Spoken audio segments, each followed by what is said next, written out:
حضرت لقمان علیہ السلام انتہائی سیاہ فام اور کم رو تھے۔ ایک دن آپ بغداد کے بازار سے گزر رہے تھے کہ ایک مفرور غلام سمجھ کر پکڑ لیے اور مٹی کھودنے کے کام پر لگا دیا گیا۔ آپ 1 سال تک مفت میں مٹی کھودنے کی بیکار میں لگے رہے۔ اتفاقاً اس شخص کا غلام جو مفرور تھا واپس آ گیا۔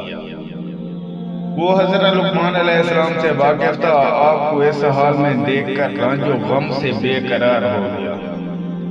آپ کے قدموں میں گر کر معافی مانگنے لگا۔ جب اس کے آقا کو بھی حضرت لقمان علیہ السلام کی شخصیت کا اور مرتبے کا علم ہوا تو وہ بھی احساس ندامت میں مبتلا ہوا اور معافی کا طلبگار ہوا۔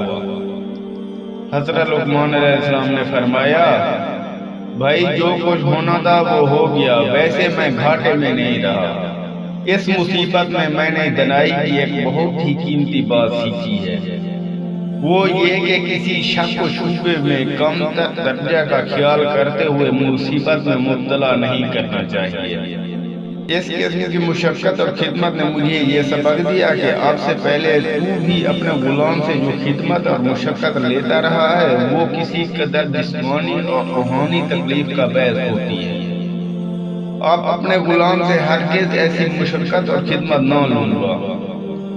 تو دوستو، خدا ترسی یہی ہے کہ انسان جس تکلیف اور مصیبت میں سے خود گزرے اسے دوسروں پر مسلط ہرگز نہ کرے، اور یہی انسانیت کی معراج ہے۔